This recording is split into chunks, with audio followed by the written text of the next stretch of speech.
Olá, boa noite. Vamos chamar o Danilo.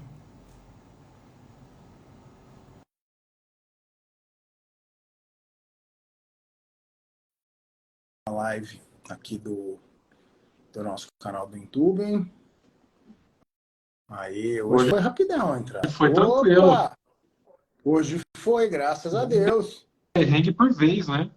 Deixa eu acertar esse volume aqui só. Eu troquei o layout hoje porque uma lâmpada minha não estava legal. E aí ia ficar com sombra, eu fiz aqui mesmo. Para não deixar. Para não Boa noite ficar para todo ruim a mundo. visualização, né? Deixa eu acertar aqui mais. Olá, boa noite, pessoal. Terça-feira, muito bem-vindos, parabéns, vocês são heróis mesmo, tá?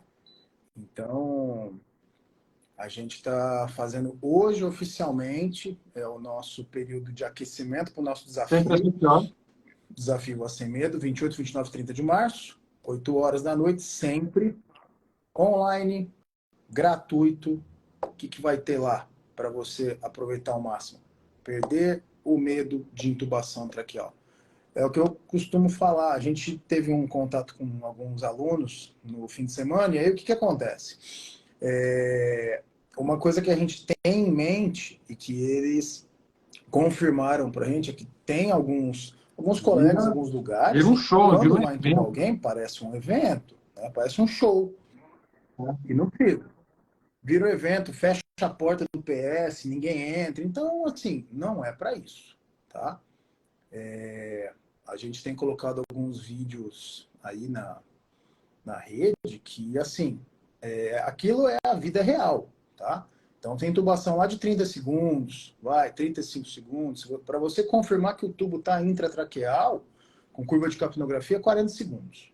Tá? Então, é sobre isso que a gente vai trazer para vocês no desafio.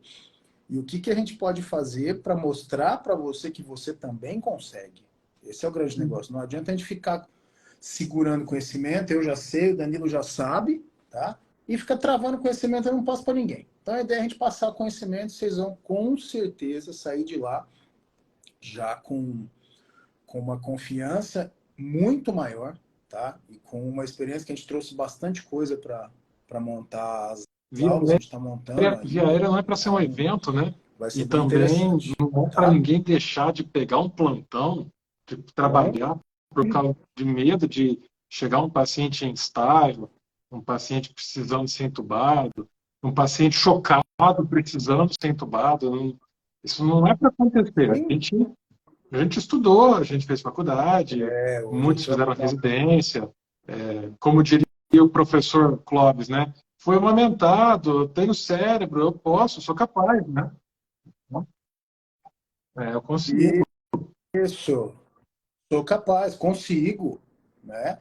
E Sim, mesmo para o pessoal com que não certeza. fez residência, que hoje é uma realidade que a gente está vendo que está ficando um pouquinho mais comum, né? Isso não é uma crítica, longe disso, tá? Eu acho que cada um segue o caminho que deseja para si. As condições socioeconômicas do Brasil são muito díspares e nesse Uhum. intervalo tem gente que fala, olha, eu preciso trabalhar um ano antes de fazer residência, E por tá exemplo, porque eu tudo tenho que bem. pagar financiamento, eu tenho que dar a mão para minha família e tá tudo bem, tá? O que você não pode deixar de fazer é de procurar conhecimento e Isso. procurar fazer o melhor para quem está sob o seu cuidado ali na hora, tá? E hoje, pessoal, a ideia que a gente teve, né, essas próximas 2 semanas até o dia da primeira aula do evento, a gente vai fazer várias lives, tá? Vamos colocar conteúdos mais robustos na tentativa do quê? De nivelar todo mundo, tá? Para você não chegar lá e a gente está falando um assunto um pouco específico e literalmente você acaba não acompanhando. A gente quer o oposto. A gente quer que Uhum. você consiga acompanhar todo o conteúdo da melhor forma, tá? Além disso, a gente vai deixar todos os canais abertos, tá? A gente já faz isso com frequência, mas assim, a gente vai reiterar que não é para ficar com dúvida, tá? Tem as redes sociais, tem a comunidade do Telegram, então não tem por que ficar com dúvida, tá?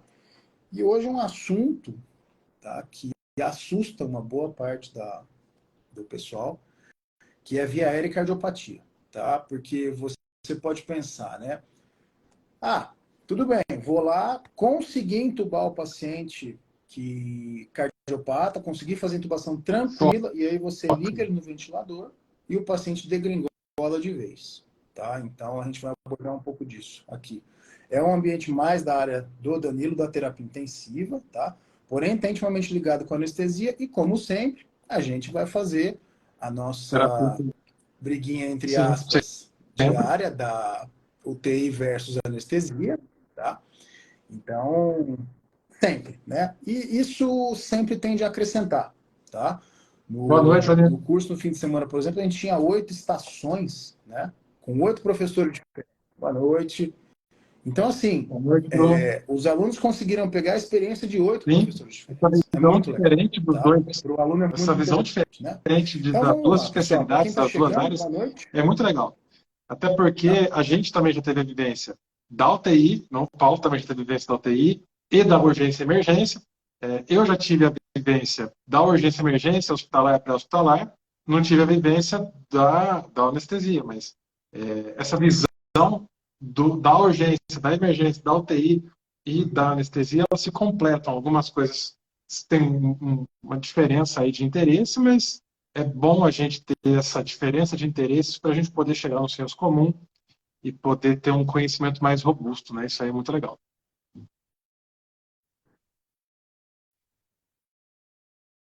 Sim, isso é interessante. É que quando eu, quando a gente forma, pessoal, acho que vale a pena a gente falar um pouquinho disso.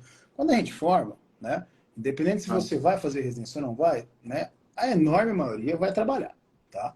Trabalhando onde você vai cair. Pronto, socorro, tá? De maior porte, de menor porte, depende de onde você está. Eu caí num pronto-socorro numa cidade de 25 mil habitantes, tá? Não tinha bomba, não tinha oxigênio de rede, era cilindro, não tinha ventilador mecânico. Pronto-socorro de uma cidade de 25 mil habitantes.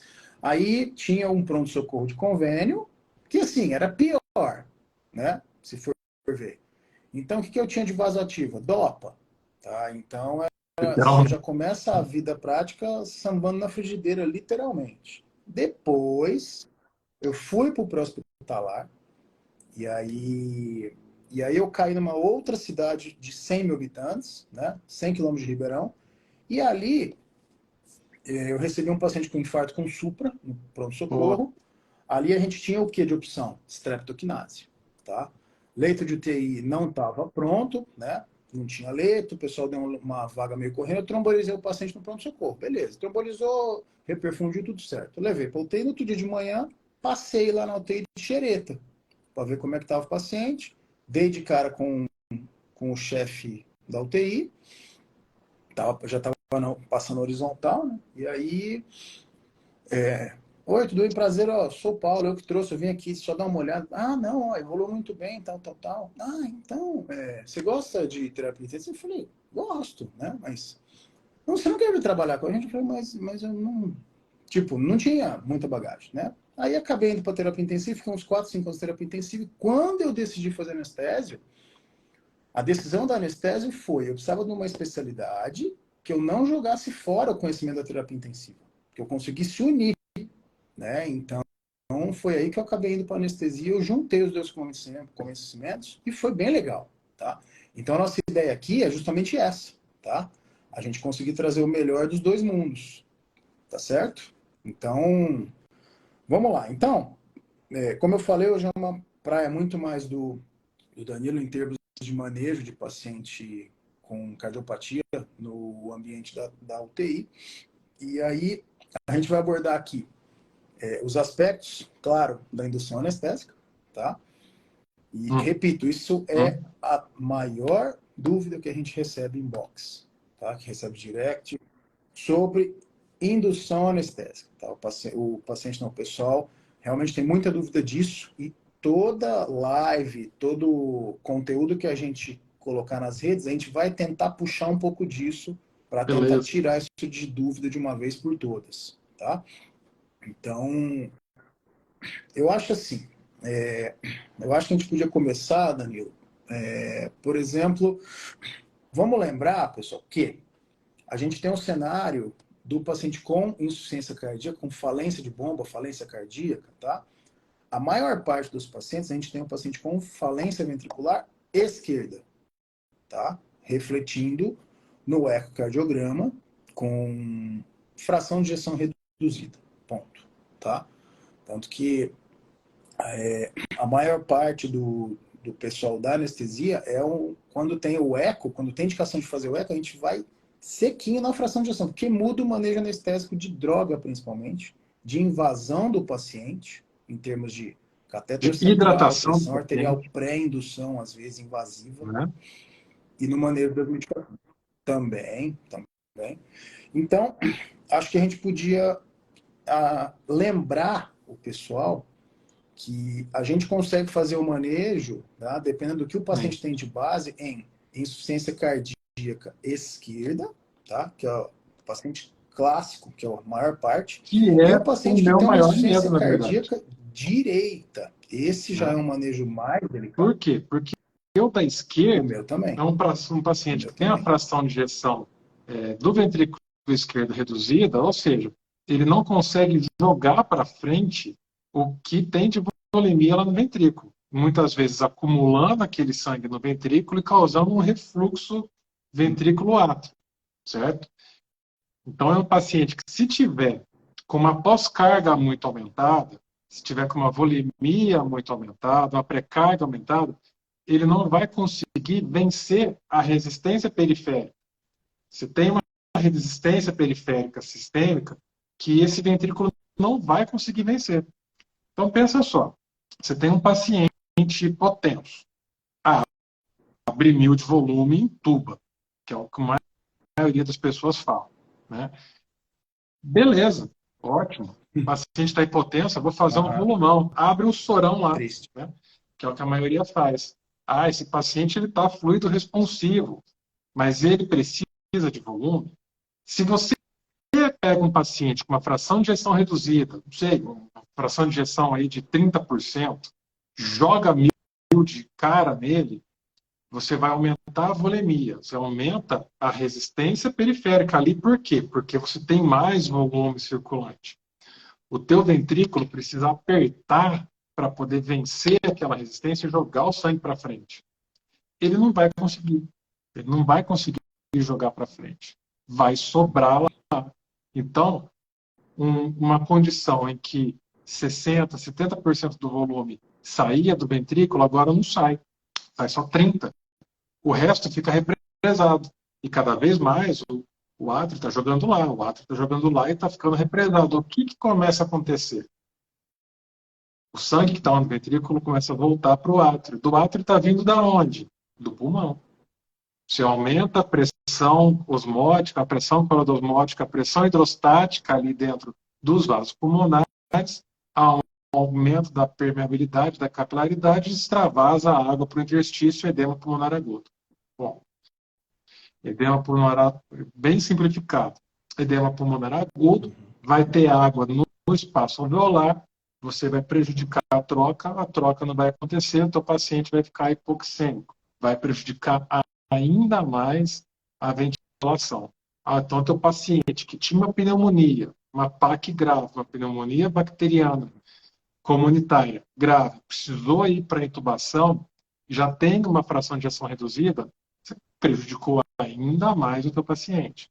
Então, o cara já não tinha troca, vai ter menos troca ainda, certo? Sim. Então, fração de ejeção reduzida e insuficiência cardíaca esquerda tem esse problema. E por que eu digo que eu tenho mais medo da insuficiência cardíaca direita, do paciente que tem uma IC direita? Lembra lá da anatomia, eu vou tentar simplificar para como você mesmo disse, Paulo, para a gente dar aquela nivelada, preparar todo mundo para o desafio da sem medo, né? Lembra lá da anatomia que o coração esquerdo tem uma camada muscular muito mais importante, certo? A musculatura do coração direito ela é uma musculatura bem mais fina, ela é uma musculatura bem menos robusta. Então, quando você joga uma ventilação mecânica com pressão positiva para um paciente desse, você vai estar causando um aumento da pressão intratorácica. Esse aumento da pressão intratorácica vai comprimir o tórax. O que tem no meio do tórax? Coração. Quem vai sofrer mais com a pressão extrínseca do tórax? O lado esquerdo, que tem uma tora de músculo desse tamanho, ou o lado direito, pequenininho? O lado direito vai sofrer mais. Ou seja, além dele já ser insuficiente, ele vai sofrer uma pressão externa, não vai conseguir encher o tanto que deveria encher. Então ele vai encher menos, ele já é insuficiente, ele vai espremer menos, vai jogar menos volume. Então já não está enchendo, o que está enchendo não está indo para frente. Aí a gente entra num colapso hemodinâmico. Porque o sangue vai ficar represado antes da entrada do átrio direito. Vai aumentar a pressão do sistema para baixo. Aumentou a pressão do sistema para baixo, você tem um aumento ali da pós-carga para o ventrículo esquerdo também. Então, olha só, você colocou uma pipa elevada, você colocou uma pressão positiva no tórax, diminuiu o enchimento do VD. O VD já não é bom para jogar o sangue para frente. O sangue vai ficar represado para trás. Não vai entrar no coração. Aumento da pressão sistêmica periférica. Vai prejudicar ainda mais o ventrículo esquerdo. Então, o ventrículo esquerdo vai também ter maior dificuldade de jogar para frente, vai colapsar, vai voltar para o pulmão, causar edema de pulmão. Ou seja, o colapso hemodinâmico causado pela ventilação mecânica numa IC direita, ele é muito mais drástico. Por isso que eu não tenho tanto medo do ventrículo esquerdo. Eu não sei como é na anestesia, mas no ventrículo direito, eu já entro com os dois pés atrás na hora que eu sei que um paciente tem uma IC direita e precisa de ventilação mecânica.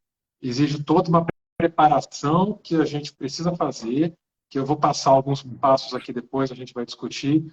São 10, 11 passos assim que a gente segue para poder preparar um paciente com o IC direito para a ventilação mecânica, inclusive para a indução anestésica. Né? Como é que é? Vamos falar um pouquinho agora do outro lado, Paulo? Como é que é do lado da anestesia essa questão do paciente com IC esquerda e IC direita?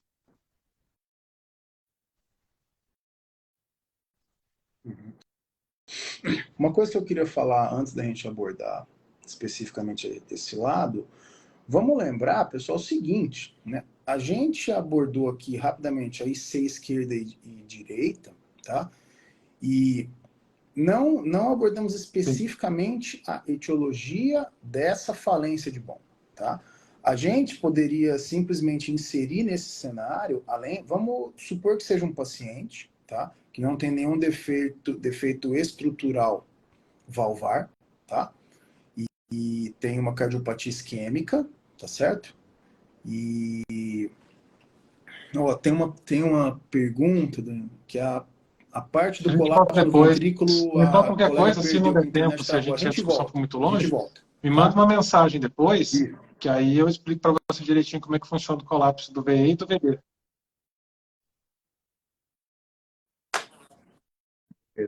Sim. Então vamos imaginar aqui que a gente tem um coração, uma cardiopatia isquêmica prévia, um paciente coronariopata sabidamente, tá? A gente nem colocou no cenário um problema valvar, tá? Então, por exemplo, o áudio do Paulo o ou áudio o meu tá ruim? Tá ruim para todo mundo, pessoal.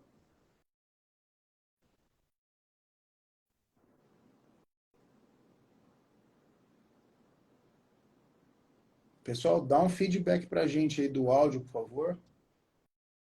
Não, tem gente mandando aqui que tá normal o áudio. Pode ter alguma coisa transitória, vamos tocando. Qualquer coisa a gente volta. Não, meu, Pode ser. Ó, meu aqui também tá vou bom. até checar o microfone. Meu microfone também tá certo. Olha lá. É Parece um que tem delay delay. entre a Parece que internet tem um paulista e a delay entre internet mineira. a conexão. Tá. Internet mineira é mais devagar, gente, infelizmente, viu? Olha lá. Então vamos seguir. Tá uma travada. Beleza, valeu.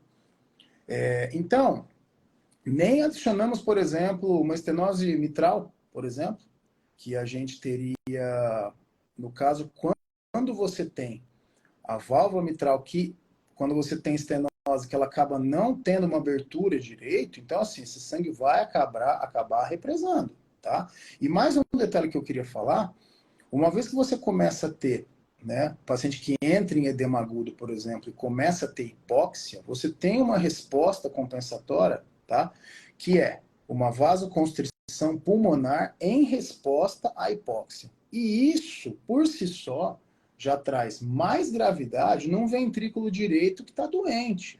Porque você aumentando a resistência vascular pulmonar, você acaba atrapalhando muito mais o ventrículo direito do que o esquerdo. Então, isso, por si só, de você deixar o paciente, por exemplo, tem um ventrículo direito limítrofe ali, tá? E está evoluindo com hipóxia, às vezes você vê colega, paciente precisa de intubação, o colega vai atrasando, vai levando, né, de barriga, vou pedir uma gás, né, aquela coisa que a gente está acostumado a ver. E aí, o que acontece?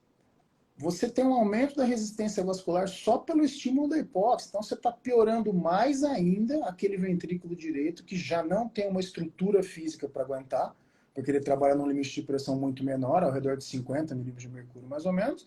Enquanto o ventrículo esquerdo, vamos dizer assim, começa com basal de 80, né? Numa história aqui de 12, 13.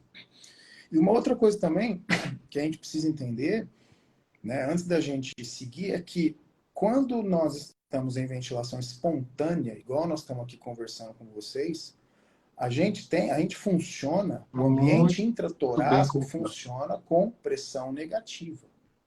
A hora que você intuba o paciente, coloca ele no circuito do respirador mecânico, você tem pressão positiva. Então, só de você transicionar da pressão negativa intrapleural para a pressão positiva, isso já muda completamente a fisiologia normal cardiovascular. No paciente normal, isso não tem problema nenhum, tá? Tanto que no ambiente anestésico, a gente costuma ventilar paciente com pressão expiratória final de 5, vai até 8 a gente utiliza às vezes no intraoperatório, tá? Porém, a gente no paciente que não tem cardiopatia, tá? Isso não causa nenhum distúrbio. Agora, no cardiopata, isso já traz problema, principalmente na IC direita, tá? Que é o grande problema, assim. Agora, sobre manejo anestésico, tá? O que a gente costuma fazer quando a gente tem um paciente já sabidamente cardiopata?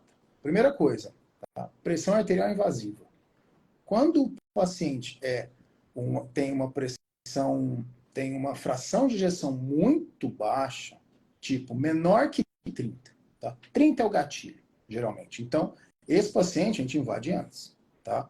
Já entra com o central, já deixa nora. Não é que a gente deixa a nora ampola ali perto, né? A gente deixa tipo a nora montada, conectada no central, só dá o start, com o circuito já preenchido, tá? Porque é um paciente que ele sabidamente tem potencial de entrar em colapso cardiovascular. É só dar o play, né? O que a gente faz além disso? Sim, é um paciente que assim, é só dar o play na bomba, tá? Geralmente nora. Eu também costumo deixar, quando o paciente é muito crítico, eu costumo deixar vasopressor de ação rápida, tá? Tipo aramin e efedrina, metaraminol e efedrina, tá? Além disso, fica uma discussão, às vezes, ali, vamos induzir e pegar artéria depois, ou vamos pegar artéria e induzir? Ah, pegar artéria incomoda, aquela coisa, me entendam, só que o paciente é grave, instável, ele vai ser puncionado antes. Faz um sedativo de leve, pega a artéria antes, tá? Faz ali, infiltra bem, ali a maioria das artérias que a gente pega é radial, infiltra bem para o paciente não ficar tão desconfortável, e já vai para a indução com a artéria já bonitinha, tá? Bomba pronta, com vaso ativa. E uma coisa que a gente esquece, que é você orientar a equipe, tanto no ambiente da terapia intensiva, tanto no ambiente do centro cirúrgico, quando você vai induzir um paciente instável, um paciente grave, você avisa a equipe, olha, esse paciente aqui, ele pode evoluir de forma, vamos dizer, insatisfatória, entrar em colapso e nós vamos precisar correr, tá? Então, assim, deixa a equipe preparada, tá?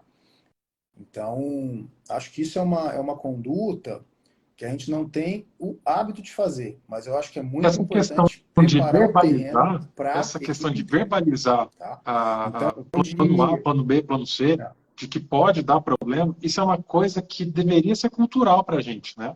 Porque às vezes a gente pensa, fala, esse paciente ele Sim, pode mas instabilizar, não ele é. pode chocar. Ah, mas se acontecer alguma coisa eu falo. E a hora que acontece, a equipe de assistência, a nossa equipe que está trabalhando ali junto com a gente, é pega de surpresa. E a gente fica pensando, poxa, como é que eles não perceberam que ia dar problema? Mas você não falou. Então aí fica aquela correria, pega isso, pega aquilo, pega Adriano, pega nós, pega. Então, Sim, verbalizar você falou. Exato. antes de entrar no leito é muito importante. Parece bobeira, mas para nossa segurança, segurança do paciente, isso é uma coisa essencial.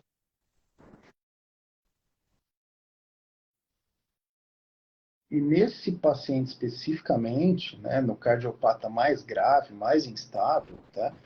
Além de você montar uma mesinha, vamos dizer assim, né, com material de intubação, tudo que você vai precisar, baseado em avaliação de via aérea, aquela coisa toda que a gente já cansa de falar.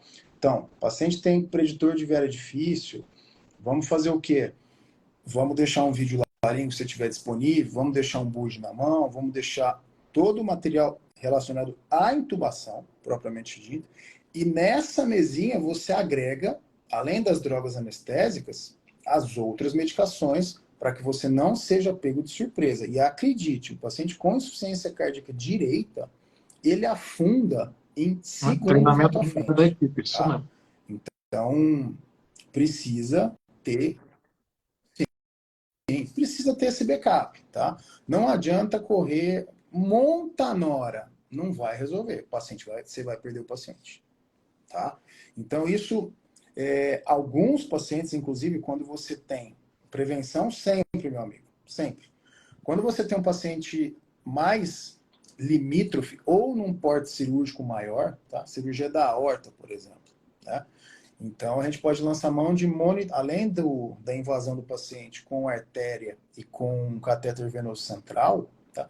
Alguns serviços preconizam até o catéter de Swan-Ganz, porém a gente vê que é pouco utilizado porque a gente tem alguns monitores que te orientam muito na sua terapêutica. No caso, o mais famoso é o Vigileu e o Evemil, que te dão um débito cardíaco ali em tempo real, tá? Essa ferramenta agregou muita coisa, e acabou meio que deixando um pouco de lado o catéter de Swan-Ganz. Sim. É uma discussão interessante a gente fazer um dia sobre o catéter de Swan-Ganz, né? Porque eu sou da época, eu peguei o Swan-Ganz já com Vigileu, com débito contínuo, mas eu fiz Não. medida de Swan-Ganz no baldinho de gelo. Mas eu vi um. Eu acredito que não deve ter ninguém aqui Eu vi um que já Swan-Ganz. viu que eram as medidas mais antigas. Isso. Então, hoje, isso não tem, tá? Mas eu cheguei a fazer medidas assim, era muito trabalhoso, porque você tinha que coletar os exames antes de fazer a medida, precisava ter um negocinho com gelo, né? Então, hoje a vida é muito mais fácil, meus amigos. Tanto que, mesmo você fazer o manejo do paciente mais grave, hoje a vida está muito mais fácil, tá? Não estou menosprezando o paciente grave, mas assim, a monitorização hoje é muito mais tranquila para você ter Daqui acesso, a pouco né? fala. O EVMil, pelo amor de Deus, só falta de falar, né? Então, isso sobre equipamentos, tá? Agora, para a gente falar, por exemplo, sobre indução propriamente dita, tá? Eu acho que uma vez que você tem um paciente na mão, quando eu falo paciente na mão, que é paciente monitorizado, tá? Paciente que sabidamente vai precisar ser invadido e com monitorização tudo adequada, aí você vai induzir. Explica tudo para o paciente, equipe pronta, né? Esse tipo de paciente, meu amigo, eu deixo E na eu tinha bomba, falado pronta, que eu ia falar conectada. É só dar o uns play. 10, 11 dicas para manejo desse paciente. A gente já começou a falar, mesmo sem querer, elencar uma sequência de passos que a gente tem que ter. Ou se tiver alguém aí querendo anotar, alguma coisa assim, ou se quiser que a gente mande um resumo depois, eu posso mandar. Primeira coisa, só para a gente deixar a sequência pronta, que você já falou. Primeiro, sempre informar a equipe que um colapso pode acontecer. Esse é o primeiro passo do atendimento desse paciente. Segundo, PAI, deixa uma punção arterial feita. Terceiro passo, acesso central, deixa o central passado. Então, o paciente está invadido, a equipe está sabendo. Quarto passo, Depois eu vou fazer, então, o resumo. Tá. Quem não faz parte da comunidade do Telegram, já entra na nossa bio, já clica lá, tem os links e eu deixo o resumo lá no Telegram, tá bom? Quarto passo, droga vasoativa, já pronta. Tanto a nora já na bomba, no catéter, já preparado, quanto um push dose de adrenalina. Também. Ou no caso da anestesia, o pessoal da anestesia gosta muito da efedrina, né? Então, uma push dose, que é pegar uma ampolinha de adrenalina, jogar em sangue fisiológico, puxar de meio a 2 ml, para tentar estabilizar a hemodinâmica do teu paciente, se for o caso, se for preciso. Mas o paciente já no limite, já liga a nora, deixa em baixa vazão, estabiliza a PA primeiro, para depois partir para a indução anestésica, que o Paulo vai começar a falar um pouquinho mais agora. Então, vamos lembrar, pessoal, sobre eventos catastróficos em intubação, tá? Parada cardíaca, por exemplo. A gente fez uma live semana passada que a gente abordou isso exaustivamente, o que é, tá? Um dos fatores de risco independentes para PCR dura peri-intubação, qual que é? Colapso hemodinâmico. Então, assim, não tem por que você montar depois, tá? Principalmente no cardiopata e no cardiopata mais grave.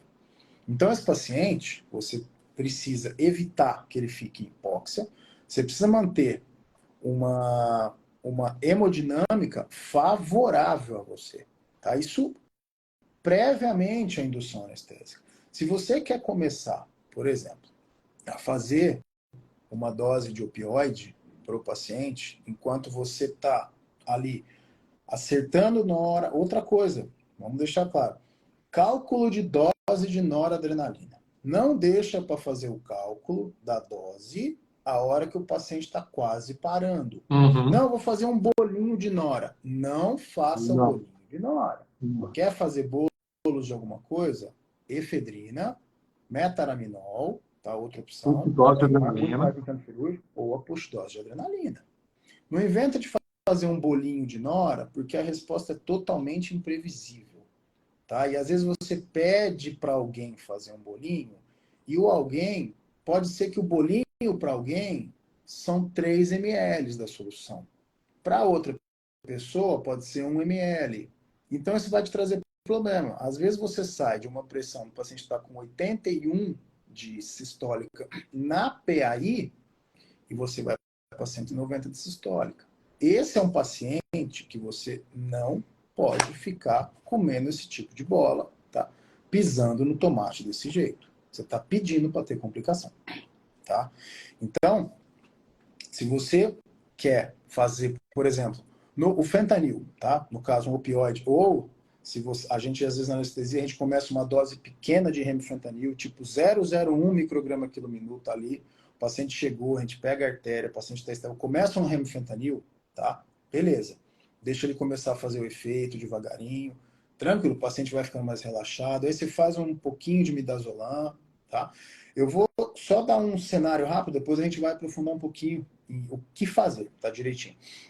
Eu acho muito válido, tá? Porém, quando você for fazer, se você optar em fazer uma dose maior de opioide, e a hora que você for lançar a mão do hipnótico, tá? Esse momento é o momento que o paciente geralmente afunda, dependendo do hipnótico que você for utilizar, tá? Então, na hora que você está preparando o paciente, calculando dose direitinho, você quer fazer uma dose de opioide? Perfeito, acho válido. Porém, vamos fazer uma ressalva aqui no cardiopata. Uma vez que o paciente tem um débito cardíaco diminuído, ou seja, ele bombeia uma fração menor do volume sistólico para circulação sistêmica, o que você tem que ter em mente? Uma vez que você administra a medicação ou no acesso central ou numa veia periférica, ele vai passar por todo o componente venoso, tá certo?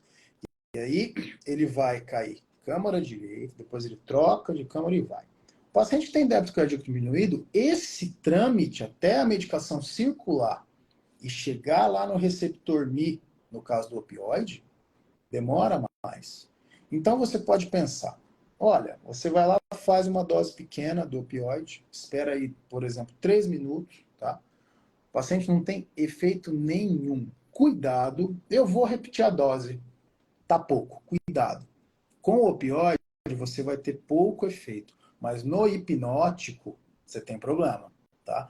É clássico quando a gente vai fazer endoscopia, paciente sabidamente cardiopata, que a gente usa doses pequenas para endoscopia, tá? E aí a gente vê, às vezes, o residente está passando com a gente, né? O que eu costumo fazer em endoscopia? Uma dose baixa de fentanil, tá? Mais para passar o aparelho pelos tecidos faríngeos. E aí eu costumo fazer 1 miligrama por quilo do paciente, tá? Geralmente a dose de indução é ao redor de 2 miligramas por quilo, tá? Então, o paciente, por exemplo, o paciente pesa 80 quilos, eu faço 1 miligrama por quilo. Então, 80 miligramas. Só que eu não faço essa dose em bolos. Porque na endoscopia eu não quero que o paciente faça apneia. Vai me atrapalhar muito mais do que ajudar. Então eu costumo fazer metade dessa dose em bolos. Então, um paciente de 80 quilos seriam 8 ml. Eu faço 4 ml em bolos, tá? E vou tateando o resto da dose. Tá? Às vezes a gente está com o residente, ele já começa errado. Ele já faz os 8 em bolos. Tá? Aí às vezes o paciente faz apneia, tem que ventilar, para o exame, aquela coisa tenebrosa. E no cardiopata, a tendência do residente é não ter aquela paciência que é só a falta de cabelo que te traz. Tá? Então o que acontece? Tendência do residente é ir lá e repetir a dose. No cardiopata, se ele repetir a dose, ele pode fazer um colapso na mão dele. A seringa está na mão dele, aqui vamos pôr a seringa. Então, ele afunda o paciente literalmente pelo gatilho pesado. Tá? Então, no cardiopata, vocês têm que ter cuidado que a circulação é muito mais vagarosa. Para ter efeito em sítio efetor da medicação, demora mais. Então, às vezes, espera mais um pouco, ao invés de repetir o hipnótico já. Mesmo que você esteja usando um hipnótico cardio estável. Tá? Aqui a ideia é a gente passar para você manejo do campo de batalha, do que acontece lá na hora. Ah, eu estou usando etomidato, eu posso usar à vontade. Negativo. Você não vai usar à vontade. Porque por melhor que seja o etomidato, por maior que seja a cardioestabilidade do etomidato, ao redor de 10 a 15% da pressão arterial média, você vai diminuir e você reduz tônus adrenérgico. Que num paciente sabidamente em choque circulatório, ele está com o tônus adrenérgico, o restinho que ele tinha de tônus está ali. E você vem e tira de uma vez. Aí você pede o paciente afundar na sua cara. Tá? Isso é porque Então, é o mais cardiostável, né? isso porque é o Porque é o mais mais cardiostável. cardiostável. Pensa se Né? você E aí, quiser fazer uma indução com um propofol, por exemplo, um paciente cardiopata grave, como vai ser comprovado, documentado? aí não tem muita defesa, né? É. Porque o Propofol sabidamente é um vasodilatador periférico, tá? Então, assim, e sabidamente ele é uma medicação cardiodepressora com efeito de vasodilatação, tá? Então, assim, você fazendo Propofol no paciente cardiopata, tá? Ah, não, mas eu vou fazer uma dose menor, tá? Olha, você está lidando com um paciente que tem uma fração de 45, 40%, e você é aquela pessoa que tem paciência de administrar medicação bem vagaroso, esperar o efeito, eu entendo você, tá? Agora, um paciente com uma fração de 30, você não me convence que o Propofol é melhor mesmo fazendo devagar, mesmo fazendo subdose, por aí vai. Não vai resolver, tá? Utilize o etomidato. Agora, Essa, vamos... inclusive, é a quinta dica que eu ia passar, que é a indução. Para induzir um paciente, usar uma pequena dose de fentanil e usar a medicação mais cardioestável possível. O que a gente recomenda, o que a gente considera ideal é o etomidato, que mesmo sendo a droga mais cardioestável possível, ainda você tem uma redução aí de 10 a 15% dela. Sim, sim. Agora, vamos jogar um pouco de lenha na fogueira, né? Você fez o etomidato, a gente sabe que o etomidato tem um efeito de duração ao redor de 7, 8 minutos, até no máximo uns 10 minutos, igual ao Propofol, tá? E a gente sabe que o etomidato a gente utiliza dose única, então, tipo, a gente utiliza uma ampola e é aquilo que tem, né? Pelo Sim. efeito de supressão adrenal, Tá? E aí você não conseguiu entubar seu paciente de primeira, você já está ali com 8, 9 minutos tentando ali entubar o paciente, mas é um paciente que ventila, então você não está num cenário de emergência de não intubo, não ventila, tá? E aí, a grande maioria das pessoas esquece que o hipnótico tem ação curta. Então, você com certeza vai precisar fazer o quê? Repicar esse hipnótico, tá? Porque o bloqueador talvez você não precise repicar, por quê? Porque você já, às vezes você fez o Rocurone, então você tem um efeito maior, tá certo? Agora, se você utilizou etomidato, você está 10 minutos tentando entubar, você precisa repicar o hipnótico, né? O que você faz? Você está com um paciente cardiopata, né? Então, essa é a lenha na fogueira que eu queria jogar. Você não pode usar a etomidade de novo, que a gente sempre utiliza em dose única, tá? Para onde você vai? Você precisa repicar, tá? O paciente não vai mexer porque você fez, por exemplo, o rocurônio, que no efeito mais rápido do mundo, 30 minutos, 40 minutos de bloqueio. Então, o paciente não vai mexer, né? Só que assim, você precisa abolir respostas hemodinâmicas à intubação. Então, o que você faz? Ó, Você faz propofol no cardiopata, você faz uma dose menor, você injeta bem devagarinho, sim, você dilui, né? Ou você vai para ketamina, por exemplo, tá? se eu tiver Então, ketamina na mão, se eu tiver ketamina na mão, eu iria para ketamina. sim, Dificilmente sim, você teria, assim, não é todo lugar que tenha ketamina. Se eu tenho é. duas opções, como a grande maioria das pessoas que podem estar aqui tem, eu tenho midazolam e tenho propofol. Uhum, Eu vou no midazolam. sim. Eu, no meu caso, trabalhando em urgência e emergência, trabalhando na terapia intensiva, eu teria medo ainda de usar o propofol. Ao Sim, meu ver, ele tem um e efeito é para muito ter. mais cardiodepressor. Sim, e é para ter, tá? Porque o que a gente precisa lembrar? O grande detalhe, pessoal, assim, o midazolam, todo mundo tem um receio do midazolam porque ele causa hipotensão, tá? Vamos deixar algo claro. O midazolam ele é um causador de hipotensão, primeiro, dose dependente, tá? Segundo, quando você tem opioide circulando, uma dose aceitável, uma dose razoável, esse efeito hipotensor no midazolam é mais pronunciado, tá? Agora, a gente não está falando aqui, como você já tem opioide circulando, né? Então, o opioide ele tem um efeito poupador do midazolam. Então, o que acontece? Você não vai fazer uma dose de midazolam, nesse caso específico, que de 15 miligramas. Você não vai fazer um polo de 15 miligramas e fazer. Você não vai fazer 20 miligramas de midazolam. Você vai fazer uma dose menor. Você vai fazer ali, nesse caso específico, 4, 5 miligramas de midazolam. Tá? E muito provavelmente, como é um paciente cardiopata grave, você consegue um plano ideal para laringoscopar esse paciente. Se fosse um paciente asa 1, que não tem patologia de base, essa dose tem que ser otimizada. Faz diferença se o paciente for idoso? Com certeza faz. Porque mesmo no idoso, você acaba fazendo ajuste de dose, até mesmo no etomidato. Hoje tinha uma pergunta no inbox, dose de etomidato em paciente idoso. Se utiliza 0,15 miligramas por quilo, tá? Então, se a gente estivesse fazendo um manuseio de um paciente asa 1, sem comorbidade, esses 5 que eu sugeri para fazer, provavelmente teria que ser um pouco mais otimizado, tá? Mas aí você poderia lançar a mão do Propofol, porque o paciente não é cardiopata. Agora, nesse caso específico, muito provavelmente com 5 miligramas, e 5 eu ainda acho meio alto, eu faria 3 Uhum. miligramas, espera circular, tá? E se você fez succinil, você já faz o repique da succinil ou faz um bloqueador adespolarizante, tá? Então, se eu fugiria do propofol, tá? Nesse caso. Agora, ketamina, nesse caso específico, né? A gente tem que lembrar que a ketamina tem um efeito, tá? De inotropismo negativo, ou seja, a ketamina tem um efeito de redução de força de contração miocárdica. Ah, mas a ketamina todo mundo fala que eu posso usar no paciente chocado, no paciente do trauma que chegou com PA inaudível e tal. Pode, tá? Porém, no paciente em choque circulatório, cuidado com ketamina. Eu não estou dizendo que você não tem que usar, tá? você pode utilizar, mas cuidado que se o paciente está com depressão do tônus adrenérgico, a ketamina vai piorar o status hemodinâmico desse paciente. Tá? Então, Muito bem tenha lembrado. cuidado. Exato, porque a ketamina, ela faz o quê? Ela estimula o sistema adrenérgico, então ela faz taquicardia e hipertensão.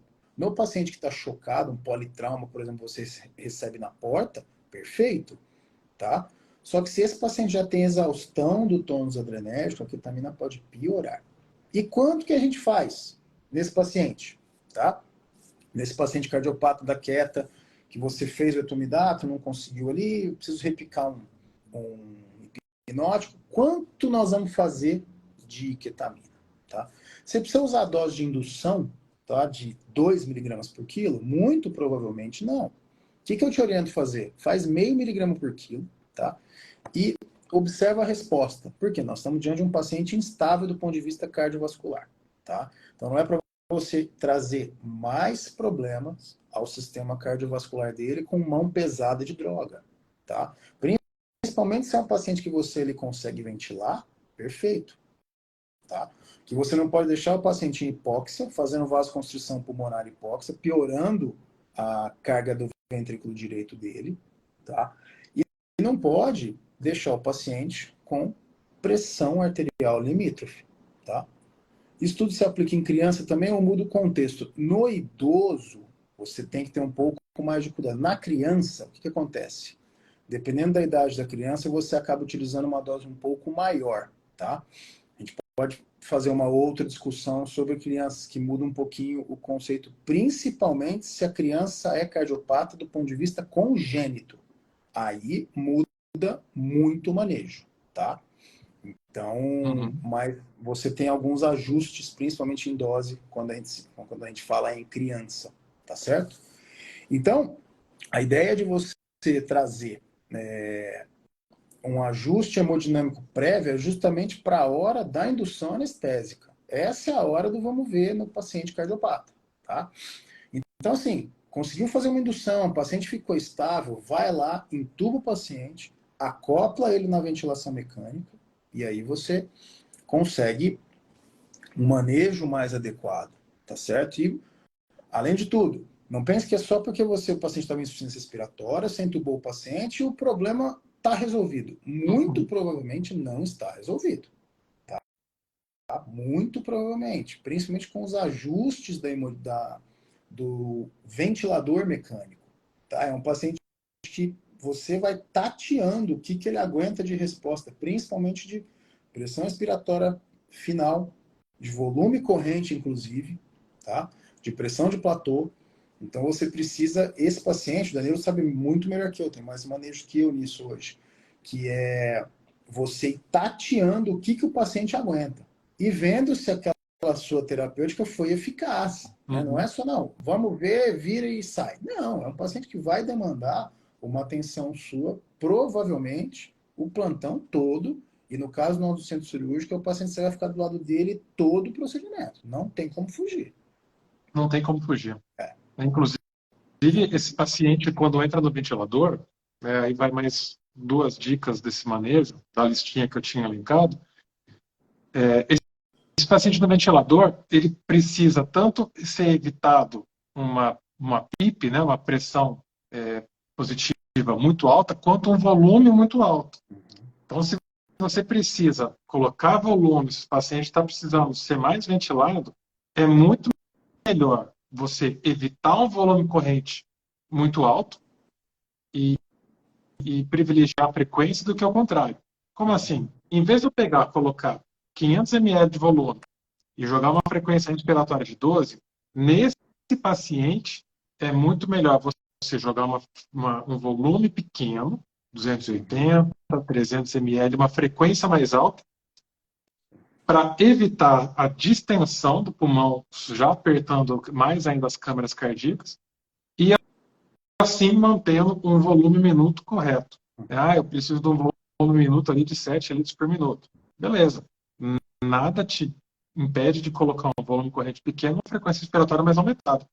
Para esse paciente, do ponto de vista hemodinâmico, se ele está instável demais hemodinâmica, principalmente se ele piorou a hemodinâmica na ventilação mecânica, esse ajuste de diminuição do volume corrente, aumento da frequência respiratória, é muito mais benéfico. Outra coisa, manter a proteção respiratória, manter a ventilação protetora, 4 a 6 ml por quilo. Isso aí é para todo mundo. Então, ó, paciente teu, você induziu com uma medicação correta, já está com manejo ali do vasopressor, na bomba, né? Conseguiu entubar, colocou na ventilação mecânica, instabilizou, dá um privilégio para um volume menor e para uma frequência respiratória mais elevada para manter o volume minuto no limite que você quer. Tá? Uhum. A ventilação ela é muito deletéria para esse paciente com uma IC. Né? O Paulo mesmo lembrou muito bem que a nossa respiração normal é baseada em pressão inspiratória negativa. Né? A gente faz o contrário na ventilação mecânica. Em vez da gente fazer uma pressão negativa para o ar entrar naturalmente, a gente faz o contrário. A gente joga o ar com uma pressão positiva e deixa ele sair espontaneamente. Então, essa inversão da pressão torácica altera toda a hemodinâmica corporal. Então, a gente tem que tomar cuidado para minimizar o mal que a gente está fazendo para o sistema cardiovascular. E a primeira, para a gente ter uma ideia, a primeira câmara cardíaca que sofre quando você faz essa transição da pressão inspiratória negativa para a pressão positiva é o átrio direito. Tá? Então, uma vez que você tem um sofrimento da câmara direita, você tem um aumento ali da pressão da câmara direita, tá? O que acontece? Automaticamente, o seu retorno venoso acaba diminuindo. Porque o retorno venoso, a gente tem que imaginar que os vasos sanguíneos é um sistema de vasos comunicantes, tá? Que trabalha com diferenças de pressão. Uma vez que você tem um aumento da pressão arterial direita, tá? A tendência do sangue vir pro interior da câmara direita diminui. Ou seja, o que você está fazendo nesse exato momento? Reduzindo a pré-carga da câmara direita. Então, você começa a fazer o quê? O ventrículo direito começa a encher. Num primeiro momento, ele começa a encher menos. Tá? Com o decorrer da ventilação, uma câmara que já não está mais conseguindo comportar nem volume nem pressão, isso acaba passando para onde? Para a câmara esquerda. Lembra que são 4 câmaras independentes, porém, no regime comum de pressão, a tendência quando você tem a sístole ventricular esquerda, qual que é? O septo interventricular ser jogado, entre aspas, para a direita, porque a pressão do ventrículo esquerdo é muito maior. Isso é o fisiológico. Claro que não atrapalha o ventrículo direito, tá? Se a gente for pegar o septo interventricular, ele está ali no meio entre a espessura muscular do ventrículo direito e a espessura muscular do ventrículo esquerdo, tá? Agora, uma vez que você tem uma câmara direita em franco sofrimento, o que acontece? A tendência é esse septo começar a desviar para a esquerda e você começar a ter o quê? Restrição de enchimento da câmara esquerda porque o septo está jogado para o lado esquerdo. Tá? Então você começa a perceber que assim, é um círculo vicioso que o final é colapso cardiovascular. E para você intervir nessa hora é mais difícil. Tá? Então a ideia... E isso acontece em uma situação muito comum que muita gente pode atender no pronto-socorro ou na UTI, uma situação dessa, que é o tromboembolismo pulmonar. Exato. O aumento da câmara direita, o aumento do ventrículo direito, retificando o septo interventricular, diminuindo a capacidade de acomodação do ventrículo esquerdo. Né? Então, paciente com TEP, tá? Volta tudo que a gente está falando até agora, se encaixa perfeitamente, é o mesmo cuidado. O paciente com TEP é um paciente que faz IC direita grave e aumenta a pressão pulmonar. Sim, e é um aumento agudo. Na maior parte do o corpo pulmonar é agudo. A câmara direita não aguenta. E aí a câmara direita começa a jogar o septo para o outro lado. E aí o que acontece? Você começa a ter restrição de enchimento do ventrículo esquerdo, ou seja, começa a acumular sangue intra-arterial esquerdo, começa a acumular no circuito retrogradamente e vai cair na vasculatura pulmonar. Tá? E aí o que acontece? Começou a extravasar líquido, você começa a ter hipóxia e começa a ter o quê? Vasoconstrição pulmonar hipóxia. E aí o que você está fazendo com essa vasoconstrição pulmonar hipóxia? Você está acabando de destruir o ventrículo direito, porque você está aumentando a pressão da vasculatura pulmonar e fazendo o quê? Atrapalhando ainda mais a pós-carga do ventrículo direito, que já está baleado nesse ponto. Ou seja, se você não intervir nessa hora, você perde o paciente. E Tá? perde. Então, por isso que os casos de tromboembolismo pulmonar maciço agudo, quando chega no hospital, porque infelizmente a gente tem uma boa parte que acaba não chegando com vida no hospital, é aquele paciente que tem que sair correndo, tá? Ou alguma terapêutica, ou fazer trombólise, ou você levar para a hemodinâmica, tentar fazer a retirada mecânica, tá? O grande problema é que assim, o paciente chega instável, você fala, o que está acontecendo? Né? O paciente estava bem, de repente ele chega lá em choque franco. Você não entende nada que está acontecendo. Tá? Então é um diagnóstico que não é fácil de fazer, primeira coisa. Né? Vamos fazer um eletro, né? Se tiver um S1Q3T3, está tranquilo. Se fosse fácil assim, era bem tranquilo o manejo. Né? Todo mundo que tem TEP tem S1Q3T3 e boa. E S1Q3T3 não é patognomônico de TEP. Bom, mais esse detalhe ainda. É. Mais essa. Tá? Então, pessoal, assim, a ideia aqui justamente não é a gente aterrorizar. A ideia é te mostrar que existe um caminho que precisa ser percorrido para você tentar evitar o número de repercussões, de eventos adversos com esse tipo de paciente o menor possível, tá? Não adianta se esconder, falar, não, não vai acontecer comigo, alguma coisa. Não, eu vou fazer o plantão e vou torcer para não chegar ninguém para entubar. É bingo, é a mesma chance do bingo, tá? É roleta russa, literalmente. Então, a ideia aqui é te mostrar que, assim, tem algumas artimanhas, algumas ferramentas que a gente pode estar lançando mão para fazer um manejo adequado, tá? Uma coisa que eu queria falar, antes da gente finalizar, é sobre o manejo de opioide nesse paciente, tá? Paciente cardiopata, paciente idoso, a gente sempre faz doses menores, tá? Então, assim, um paciente idoso cardiopata, não se assuste, né? Se a gente conversar com vocês, por exemplo, vou fazer 25 microgramas de fentanil, que dá meio ml, tá? Então, eu prefiro que você faça meio ml do que você não fazer, tá? Além disso, porque se a gente for pegar a dose do fentanil é algo que na literatura não tem um consenso. Vamos começar do Muito básico. diverso, né? É muito diverso, tá? Eu uso na prática, na minha prática, eu uso de 2 a 5 microgramas por quilo, tá? Eu tendo a ir para os 3 microgramas por quilo. Geralmente é mais ou menos é o que eu faço, tá? Mas como a gente já tem um tempinho ali de vivência, a gente sabe às vezes quando você precisa fazer uma dose um pouquinho maior, tá? Eu costumo fazer logo que o paciente chega na sala assim que pega o acesso, por quê? Porque tem paciente que tem uma resposta muito diferente com o opioide. Então, às vezes tem paciente jovem que eu faço 2 ml de fentanil, 100 microgramas, tá? E você vê que o paciente já fica bem mais relaxado e às vezes até você precisa aportar algo de oxigênio para ele, tá? Então a gente consegue tateando um pouco mais a dose. Mas assim, tem algumas literaturas que falam de doses de fentanil de 10 microgramas por quilo, de 20 microgramas por quilo.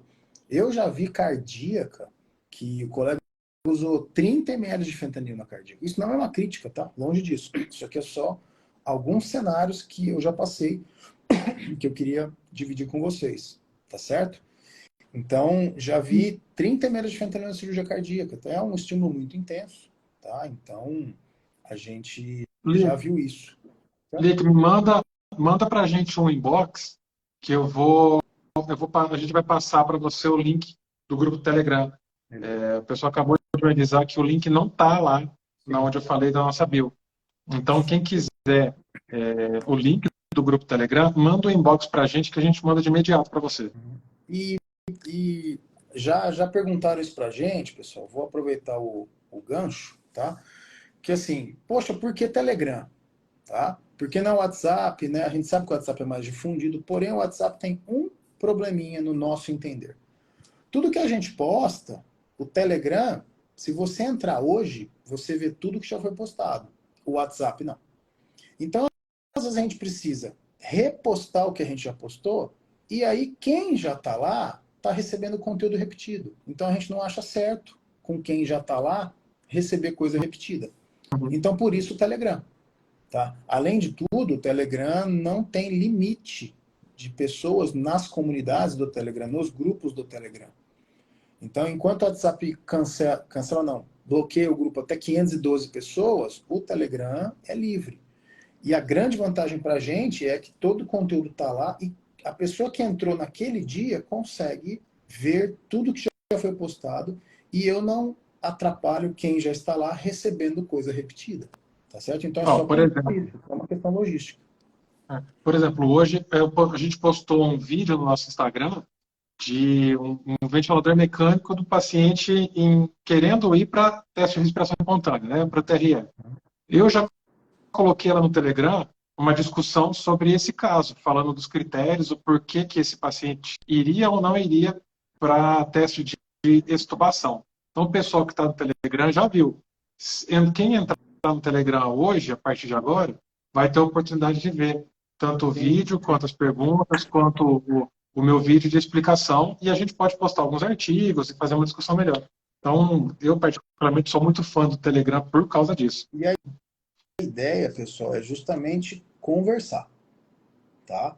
Aqui, quando a gente decidiu começar essa ideia do YouTube, eu e o Danilo, a gente falou, olha, a primeira coisa que a gente tem que deixar claro é que, assim, aqui ninguém é melhor que ninguém. A ideia nossa é dividir o que a gente sabe e aprender com o que vocês também sabem. Aqui ninguém sabe tudo.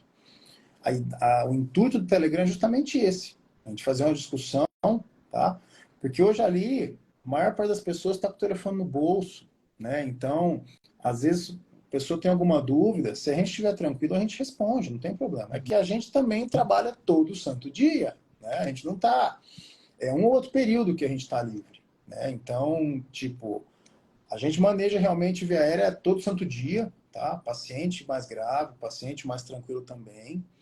Então, hoje de manhã, para mim, foram 2 intubações e uma máscara laríngea. Tá? Então, a gente está ali no dia a dia mesmo. Tá certo? Então, essa é a grande ideia. Tá bom? Então, acho que era isso. Uhum. Né, Danilo? Tem mais Acho algumas que era isso. coisinhas que a gente pode passar depois, mas aí fica também, assim, o mais importante é isso. Acho que essa assim, a lição principal, né, a ideia principal que a gente queria deixar para o pessoal.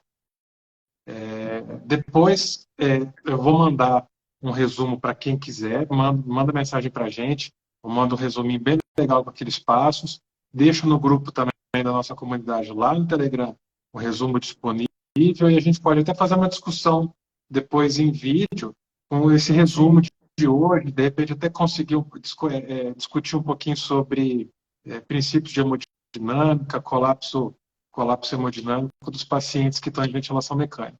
Aí fica ao gosto da galera, fica ao gosto pessoal. Beleza. Bom, pessoal, então, a gente vai ficando por aqui, tá? Antecipando, tá? Que na sexta-feira a gente vai ter outra live, tá? Muito provavelmente DPLC, né, Danilo?